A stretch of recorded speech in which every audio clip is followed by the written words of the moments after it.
حیات الصحابہ میں 3 عنوان حضرت کے بڑے اہم ہیں۔ اول تو کام کرنے والوں کو حیات الصحابہ اہتمام سے پوری پڑھنی چاہیے، اہتمام سے پوری پڑھنی چاہیے، لیکن بعض ابواب ایسے ہیں حیات الصحابہ میں کہ جو کام کے لیے انتہائی ضروری ہیں، کام کے لیے انتہائی ضروری ہیں۔ سب سے پہلی بات تو یہ ہے کہ اپنے ساتھیوں کے احوال کا تفقد کرنا چاہیے، ساتھیوں کے احوال کا تفقد کرنا چاہیے۔ کون کس حال سے گزر رہا، کون کس حال سے گزر رہا ہے، اور ہم کس حال میں کس کام آ سکتے ہیں۔ فرمایا حضور اکرم صلی اللہ علیہ وسلم نے، مدد کرو ظالم کی بھی مظلوم کی بھی، مدد کرو ظالم کی بھی مظلوم کی بھی۔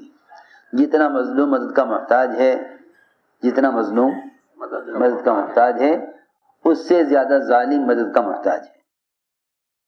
جتنا مظلوم اس سے زیادہ کیوں؟ یہ کیسے ہو سکتا ہے؟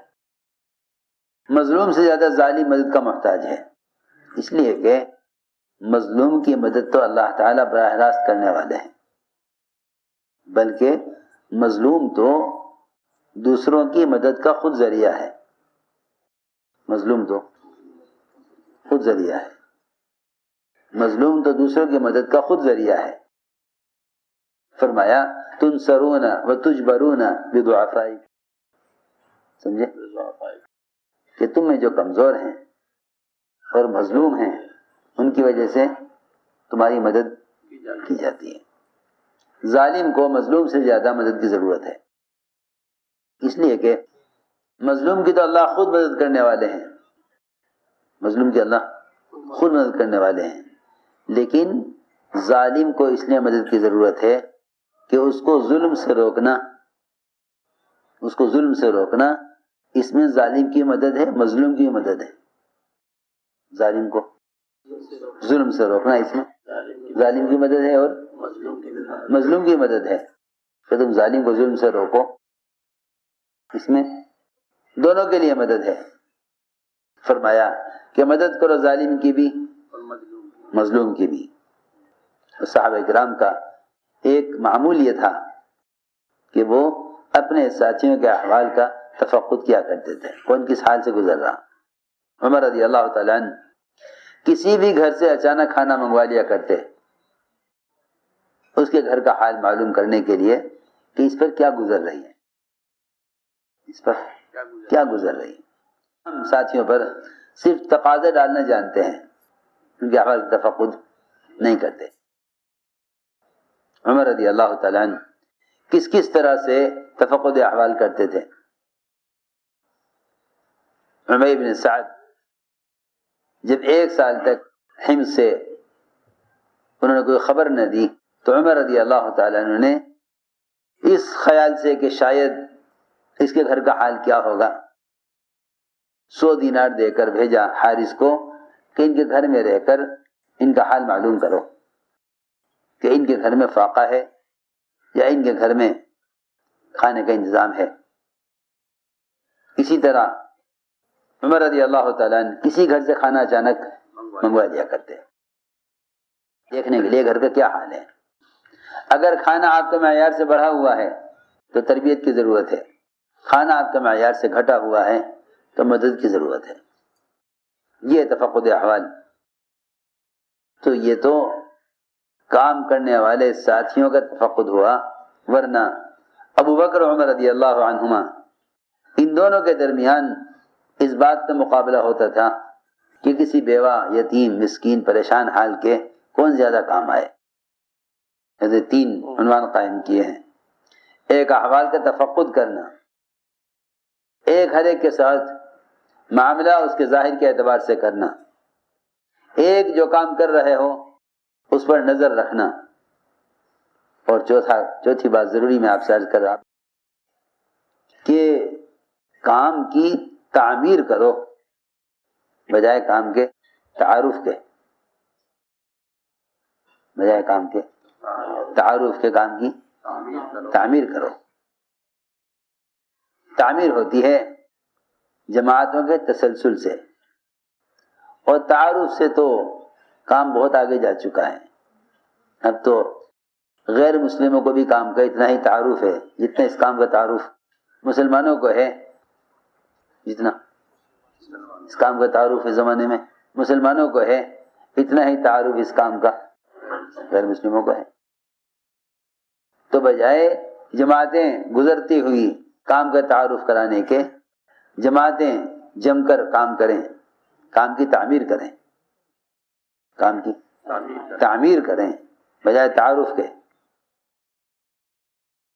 تعارف یہ ہے کہ جماعتیں گزر جائیں کام کرتی ہوئی، تعمیر یہ ہے کہ جماعتیں کام جماتی ہوئی بھی آگے بڑھیں. یہ چار عنوان بہت اہم ہیں. تو احوال کے تفقد میں فرماتے ہیں ابو صالح غفاری کہ عمر رضی اللہ تعالیٰ کا معمول تھا، روزانہ کا معمول تھا کہ وہ مدینے کی آبادی سے باہر رات کے درمیانے حصے میں ایک اندھی اپاہج بڑھیا کے پاس جاتے. اندھی اپاہج بڑھیا، اس کے گھر جاتے، اس کے جو ہے پانی کا انتظام کرتے اور اس کی تمام ضروریات پوری کرتے. اس کا پاخانہ صاف کرتے اور اسے کپڑے دھوتے. اس کام کے کرنے کے لیے روزانہ رات کو مدینے سے باہر اس کام کے ارادے سے جاتے. لیکن جب بھی جاتے اس کے گھر اس کی ضروریات پوری کرنے کے لیے، حضرت عمر سے پہلے کوئی شخص یہ ساری ضروریات اس کی پوری کر دیا کرتا تھا. جو بھی بڑھیا چاہتی اس کے سارے کام کوئی پہلے ہی کر جاتا.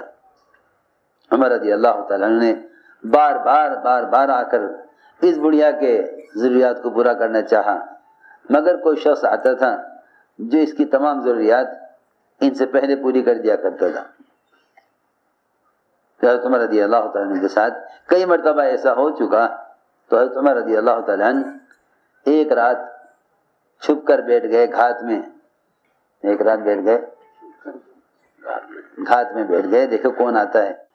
دیکھے کون آتا ہے. چنانچہ رات کو دیکھا کہ ابو بکر صدیق رضی اللہ تعالیٰ عنہ وہ اس بڑھیا کے پاس آیا کرتے تھے. حالانکہ اس زمانے میں خلیفہ تھے. حضرت عمر نے کہا، ہائے میری جان کی قسم، آپ ہیں جو مجھ سے پہلے اس بڑھیا کی ضروریات کو پورا کراتے ہیں. چنانچہ حضرت بکر کی وفات کے بعد عمر رضی اللہ عنہ کا یہ معمول بن گیا کہ یہ رات کو نکلا کرتے تھے اور اس کے گھر جاتے اور اس بڑھیا کی تمام ضروریات پوری کرتے. حضرت طلحہ نے دیکھا کہ عمر رات کی تاریکی میں، رات کے سناٹے میں عمر ایک اجنبی گھر میں جاتے ہیں. حضرت طلحہ رضی اللہ عنہ کو خیال ہوا کہ آخر حضرت عمر کا اس گھر میں کیا کام. دیکھا کہ عمر رات کو ایک گھر میں داخل ہوئے، پھر وہاں سے نکلے دوسرے گھر میں داخل ہوئے. حضرت طلحہ نے دیکھ لیا. صبح کو طلحہ رضی اللہ تعالیٰ عنہ اس گھر میں گئے. اچانک دیکھا کہ اس گھر میں تو ایک اپاہج بڑھیا اندھی وہ بستر پر پڑی ہوئی ہے. حضرت طلحہ نے پوچھا بڑھیا سے کہ یہ کون آدمی ہے تیرے پاس آتا ہے، کیا بات ہے، کیوں آتا ہے یہ آدمی؟ بڑھیا نے کہا کہ یہ تو میرے پاس بہت زمانے سے آتا ہے. یہ تو میرے پاس بہت زمانے سے کئی سال سے آتا ہے اور میری تمام ضروریات پوری کر دیتا ہے اور میری ہر حاجت پوری کرتا ہے اور میرا پخانہ صاف کرتا ہے، میرے کپڑے دھوتا ہے. حضرت طلحہ نے کہا یہ بات سن کر کہ اے طلحہ تجھے تیری ماں گم کرے، تو عمر کی لغزش تلاش کرنے نکلا تھا کہ عمر اس گھر میں کیوں آتے ہیں. دوسری بات یہ ہے، دیکھو بھائی، کام کرنے والوں کو چاہیے کہ اس طرح چلیں اور کام میں ایسے یکسو ہو کر چلیں کہ جس سے ساتھیوں کا اوپر سے اعتماد ختم نہ ہو. دیکھو بہت ضروری بات ہے، اپنا اعتماد کام کے اعتبار سے، اپنا اعتماد کام کے اعتبار سے باقی رکھنا ساتھیوں کے ساتھ چلنے کے لیے ضروری ہے. سمجھے نہیں؟ ساتھیوں کے ساتھ چلنے کے لیے ضروری ہے اپنا اعتماد باقی رکھو. ورنہ اگر ایک دکان کے ملازم سے بھی اعتماد اٹھ جائے تو اس سے بھی مالک کام لیتے ہوئے گھبراتا ہے. بہت ضروری بات ہے. ایسے چلو کہ ساتھیوں کا تم پر اعتماد باقی رہے. اعتماد کو کبھی بھی متاثر نہیں کرنا چاہیے، اس لیے کہ معاملہ جس کے ساتھ بھی ہوگا وہ اس کے ظاہر کے اعتبار سے ہوگا، اندر کے اعتبار سے نہیں. اس کے اندر کے اعتبار سے نہیں، معاملہ ظاہر کے اعتبار سے ہوگا. ہر شخص کو چاہیے کہ وہ اپنے ظاہر کے اعتبار سے اعتماد کو بحال رکھے. عبداللہ بن عتبہ بن مسعود کہتے ہیں کہ میں نے سنا حضرت عمر رضی اللہ عنہ فرماتے ہوئے کہ حضور اکرم صلی اللہ علیہ وسلم کے زمانے میں تو وحی کا سلسلہ جاری تھا، تو لوگوں کا مواخذہ وحی کے ذریعے ہو جایا کرتا تھا. بہت سے موقع سیرت میں ایسے ہیں کہ کسی نے چھپ کر کوئی کام کیا، وحی سے پتہ چل گیا. بہت قصے ہیں. حضرت حاتب بن ابی بلتعہ کا وحی سے پتہ چلا. اس فاسق نے جس نے حضور اکرم صلی اللہ علیہ وسلم کے زکوٰۃ وصول کرنے والے کو غلط خبر دی تھی بنو مستلق کے بارے میں، اس کا بھی پتہ وحی سے چلا. اور بہت سارے موقع ہیں. تو آپ کے زمانے میں تو حضرت عمر فرما رہے ہیں کہ آپ کے زمانے میں تو وحی کے ذریعے لوگوں کا مواخذہ ہو جایا کرتا تھا. اب وحی بند ہو گئی، اب وحی منقطع ہو گئی. حضرت عمر نے فرمایا اب ہم تمہارا جو مواخذہ کریں گے اور تمہارے ساتھ جو معاملہ کریں گے وہ تمہارے ظاہری اعمال اور تمہاری ظاہری حالت کے اعتبار سے کریں گے. جو شخص ہمارے سامنے بہتری ظاہر کرے گا، جو ہمارے سامنے بہتری ظاہر کرے گا، ہم اس پر اعتماد کریں گے اور اس کو قریب کریں گے. اور ہمیں اس کا معاملہ اللہ کے ساتھ کیسا ہے وہ جانے، اس کا اللہ جانے. ہمیں اس کے باطنی احوال سے کوئی مطلب نہیں ہے، چاہے اس کا اللہ کا معاملہ کیسا بھی ہو، ہمیں اس سے کوئی مطلب نہیں ہے. ہم معاملہ کریں گے اس کے ساتھ اس کے ظاہر کے اعتبار سے. رہا اس کا اللہ کا معاملہ تو اللہ تعالیٰ چاہے اس کا حساب لیں، چاہے اس کو معاف کریں، وہ جانے، اس کا اللہ جانے. لیکن ہم ایسے شخص کو پر اعتماد کریں گے اور اس کو قریب کریں گے، اور ہمیں اس کے اندر کے معاملات سے کوئی مطلب نہیں ہے. اللہ یحاسبہ، اللہ اس کا محاسبہ خود کریں گے. اور جو شخص ہمارے سامنے برائی کو ظاہر کرے گا، جو ہمارے سامنے برائی ظاہر کرے گا، جس کا ظاہر اچھا نہیں ہوگا، نہ ہم اس پر اعتماد کریں گے، نہ ہم اس کی تصدیق کریں گے. اگرچہ وہ یہ کہے کہ بھائی اس کا معاملہ اللہ کے ساتھ بہت اچھا ہے، معاملہ اس کا اللہ کے ساتھ بہت اچھا ہے، چاہے اس کا معاملہ اللہ کے ساتھ کتنا بھی اچھا ہو، لیکن اگر ظاہر کے اعتبار سے وہ شخص صحیح نہیں چل رہا ہے تو ہم نہ اس پر اعتماد کریں گے، نہ اس کو قریب کریں گے، نہ اس کی تصدیق کریں گے. اگرچہ وہ یہ کہتا ہو کہ اس کا معاملہ اللہ کے ساتھ بہت اچھا ہے. عجیب بات ہے تم نے فرمائی. ایک ہے کہ کام کرنے والوں کی کام پر نظر ہو. دیکھو ہمارے یہاں یہ آمد صوبوں کی صرف اصل اس مقصد کے لیے ہے تاکہ کام پر سب کی نظر رہے بھی کام کیسے ہو رہا. سب کا اجتماعی طور پر جمع ہو کر کام کے ایک ایک پہلو پر نظر رکھنا، یہ آپس کی اجتماعیت کے لیے، وحدت کلمہ کے لیے، وحدت فکر کے لیے ضروری ہے. حضرت عنوان قائم کیا النظر فی العمل کہ دیکھو یہ دیکھیں ذمہ دار کہ جو کام کرنے کے لیے کہا گیا وہ کیسے ہوا. یہ نہیں کہ صرف ہدایت دے کر فارغ ہو جائیں، بلکہ کارگزاری ایسی سنت ہے کہ جب کارگزاری سنانے کے لیے چھوٹا آگے بڑھا تو حضور اکرم صلی اللہ علیہ وسلم نے فرمایا کہ نہیں بڑا سنائے کارگزاری بڑا سنائے. فرماتے عمر رضی اللہ تعالیٰ عنہ اپنے ساتھیوں سے فرمایا تمہارا کیا خیال ہے اگر میں تم میں سب سے بہتر آدمی کو تمہارا ذمہ دار بنا دوں اور تمہاری جماعت تیار کر دوں اور اس ذمہ دار کو تمہارے ساتھ عدل اور انصاف کی بھی ہدایت کر دوں، کیا میں نے ذمہ داری اپنی پوری کر دی؟ صحابہ نے عرض کیا کہ آپ کی ذمہ داری پوری ہو گئی.